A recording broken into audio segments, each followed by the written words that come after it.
What's going on, sexy people? It's your boy Darth. We are back in Queensblade Limit Break, and I am finally getting around to doing an overview slash review slash thoughts and opinions on the brand new dual attribute ultra rare warrior released around. We're almost halfway through her event now. Apologies that this has taken so long, but I wanted to spend some more time with her, play around with her in different scenarios and settings. As well as my insomnia has kind of gotten to me. I haven't been sleeping well very much. My body finally gave out yesterday, and I just passed out of the blue. Woke up 4 hours later, jumped in game, and people were asking lots and lots of questions. I apologize. Now, let's go over and just start like I normally do. Let's take a look at her looks and give you some thoughts and opinions. Keep in mind, this is Nyx, the Flames of Justice. This is Nyx 2.0. The original Nyx was actually really good. Back in the day, she used to be used to help out with P. Claudette. I never used her that way. I don't know why people did. I think it was the shield that she applied for flame burns. Whatever it was, she was really good. Man, she is a very beautiful artwork, very beautiful woman. You got this pervy little eye that's technically her staff.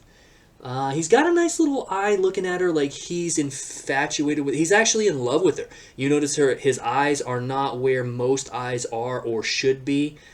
Oh, boobs. Bouncy. Anyways, really cool. I love the blue flames here. Blue flames are my favorite type of thing to like kind of draw color and see in artwork. Very cool animations. Her aura kind of reflects this, although I don't think that her battle aura is as bright, or maybe I just need to move her around on the battlefield so I can see it more. If you don't know, ultra rare warriors have auras around them that are really cool during battle, giving you something extra visual to look at. Her spicy pose is, wow, it's amazing. So the pervy eye went from looking at her with eyes of lust to, okay, you're coming with me no matter what. You've been saying no, you won't give it up. I think it's time you just come with me. He's even trying to mesmerize her with that little tail aura thingy he's got going on. She's still got a look on her face like, no, I don't want to go. But inside she's like, please take me back. Please take me back and use your magical eye to make me feel good. Okay, I've gone a little too far, and I think we've gotten a little too wacky for this video already. Let's go take a look at her abilities. We got a lot to talk about here. Stick with me. Some of it is a bit confusing to people. Some of it was a bit confusing to me. I have run several tests, so I'm going to give it to you the way I see it. Her passive, attack plus 50%. She's a mage. She's a DPS. Curse, group attack, max HP reduction. She gets an attack increase of 50%, HP increase of 30% when HP and attack is added.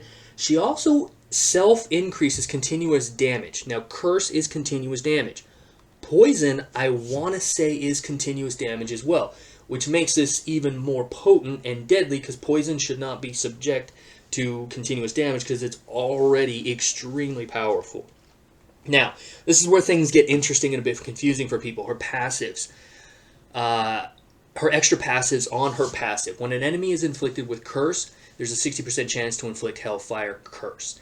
Each beautiful warrior can inflict up to 3 curses per turn.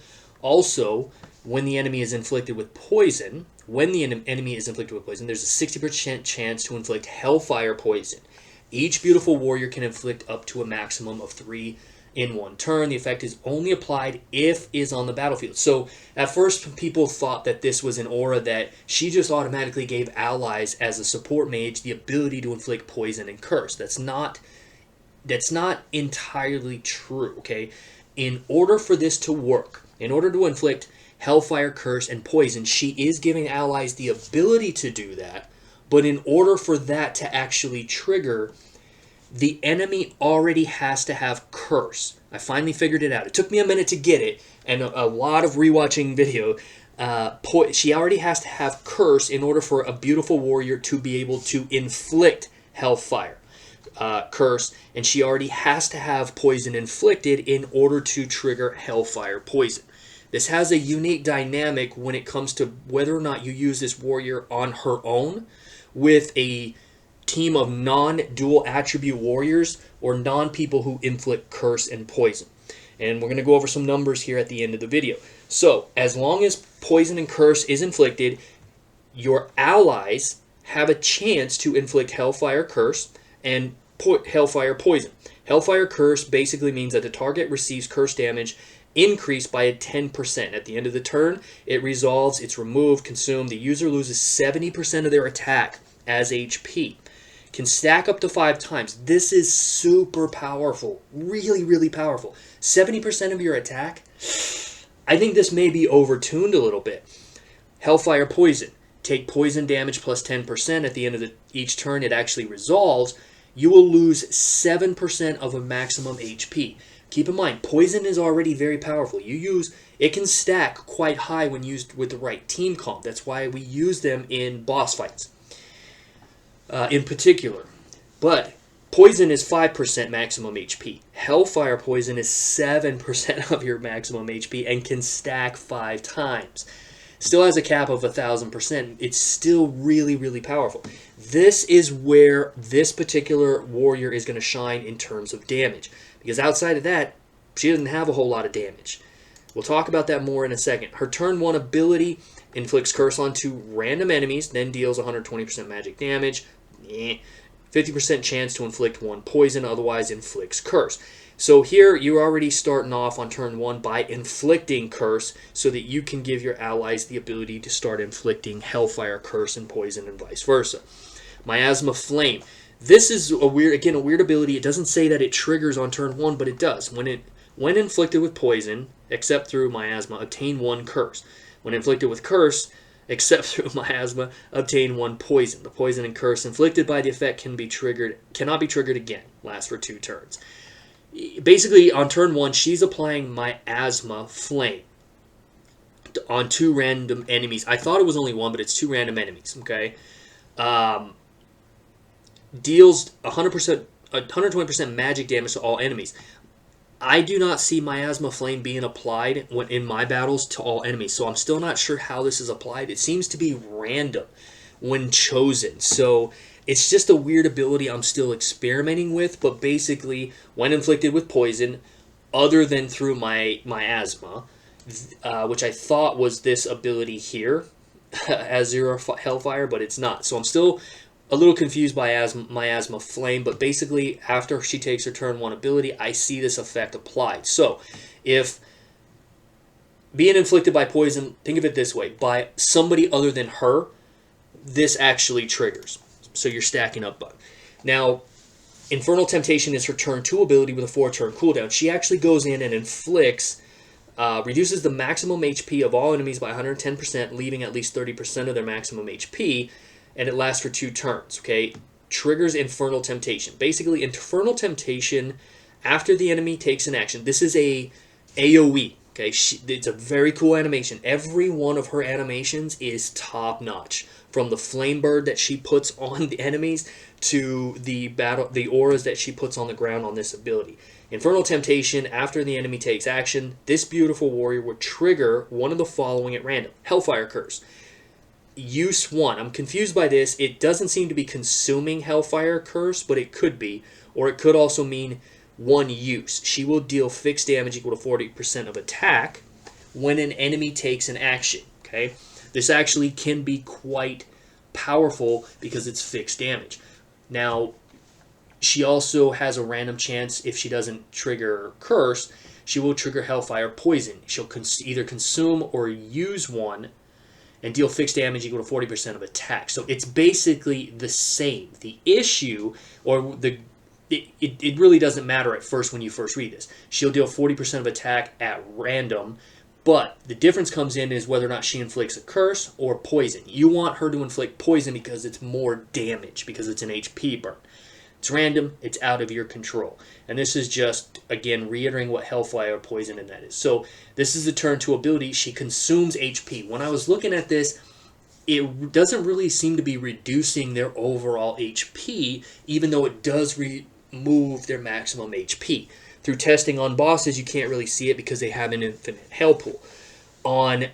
In my testing, by the time this triggers, the HP of the enemy is already reduced, that it doesn't look like it's reducing it at all. So further testing and exploration is needed there, but this is a very powerful ability in being able to trigger fixed damage and more curses. This is another really cool ability, Firebird Seal. When the battle starts, she will unleash Firebird on the enemy with the highest HP percentage, basically reducing their damage resist by 20%, so they take 20% more damage. Or they're reducing your enemy's damage resistance, which again causes you to take more damage. When the user's HP is below 80%, absorb 20% of the current HP of the status owner. Heal the user with the equivalent amount of HP. Can trigger up to 3 times in one turn. For each 10% reduction in the maximum health of the owner of this, inflict 1 Hellfire Poison and Hellfire Curse. Her kit is very, very good at stacking those Hellfires and stuff on her own. Firebird continues for 2 turns and cannot be removed. When the owner of the status becomes incapacitated, it can move to another enemy. So basically, she puts these Firebird wings on an enemy, and you know right away who has the highest HP pool. And this is where she gets a little bit of sustain on her own, where she can actually heal quite a bit, several times per turn. As far as I can tell, this healing does not apply to allies. And then her ultra rare ability at the end of her turn, deal 40% dual attribute damage once to the enemy who has both poison and curse, and theoretically the enemy should have both by the time all turns end. And this is 40% dual attribute damage. Keep in mind, dual attribute damage is increased for every dual warrior you have. This is I'll have to show you my stats, but every dual attribute ultra rare warrior you obtain who ranks up, you increase this damage bonus as well as through sacred treasure. So you can theoretically do more than 40% dual attribute damage. But this is extremely powerful. Even though it only triggers once, it's 40% dual attribute damage with any increases, making it very, very powerful. Now, again, direct attacks, she does not do a whole lot of damage. She does dick for damage. Her damage, much like Snow White and others, come from the inflicting of curses and poisons, giving her allies the ability to trigger Hellfire Curse and Poison, which she gets credit for the damage, guys, not the ally.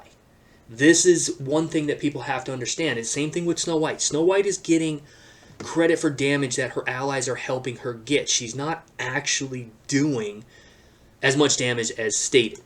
All in all, this is an amazing warrior, guys. I pulled her to 12. I had very bad RNG. I usually don't pull that many, and I usually don't go to 12 in the first run. I usually supplement the books that I know I get from the 14-day event, as well as the gems, 10 summons per day, times 14 for another 140. I usually supplement that out to see how far I can get, and I do have the Spicy Pose unlocked. This is an amazing warrior that you're going to want to add to your roster. She stands on her own in both boss fights and PvE fights. I'm going to show you some damage numbers here, not on PvE 5-man fights, but here is a Spider Queen, okay, the monster takedown. She did 1.5 billion damage with very little gear on and not really optimized. And again, a lot of this comes from Aranea. If you're really going to test out a warrior, you have to, especially on boss fights, you have to take out Aranea. She increases everybody's damage against bosses and enemies. That you have to take her out to get a true sense of her damage. So she did a lot of damage and a lot of healing suboptimal. She kept up, again, because of Aranea, with one of the best boss damagers long-term in-game, provided you get her Star Glow up, being NL. So let's take a look at what she did on Evil Eye without Aranea in there. You see how the damage numbers change without Aranea in there. The hair actually loses so much damage, giving you an indication of where she stands. She still did 938 million damage from the 1.5 billion. She can stand on her own. This applies to PvE as well. And again, the problem with that is people are confused. You have to make sure that she gets off. That the enemy has poison and curse to take full advantage of the Hellfire, curse, and poison throughout the game. You have to make sure that she can get off the Infernal Temptation. as well as takes advantage of Firebird, and also gets the dual attribute damage increase from any sources that you can get. You need to add her to your warrior. You can have a lot of fun playing with her, and when you put her in a full suite of the updated dual attribute, talking about Snow White, I'm talking about Aranea, her, and some really good attackers. She really helps those massive dual attribute detonations that happen within that particular unit, and because of the way that it works. Let me know what you guys thought. Did you pull for her? How far did you pull for her? I'm not using her in my A team. She definitely is not going to my A team. Not that she couldn't be, but she is definitely going into the most fun team that I have, as well as probably I'm building a B team surrounding dual attribute. It is very fun, has a huge damage potential and upside that it's really fun to play with. I'm still playing around with that. I'll review that as soon as I get it worked out. But she, alongside Snow White, are some of the best dual attribute warriors in the game that you're going to want to put in. I would say that this one stands on her own once you have poison and stuff out. But Snow White is much the same. She doesn't trigger the explosion Snow White will trigger when on her own, but or as often as Snow White does. But they're two different warriors acting two different ways for two different reasons. But when you put them together with Aranea, that's where a lot more fun and magic happens. That's it for this one, guys. In terms of gearing, I don't usually go over that because her damage is strictly based on inflicting curses and things like that. You don't need crit rate. You don't need crit damage. You don't need barrage either. I'm sorry, you just don't need it. It is helpful. Take barrage, okay? Take magical barrage and get the extra attacks in, but your allies are the ones that are going to help you, again, inflict those poisons. Survivability is what you want to go. Make sure that she doesn't get CC'd. She gets off, if she's by herself, make sure she gets off poison and curse in some way, and then gets off her abilities. Give her damage resistance.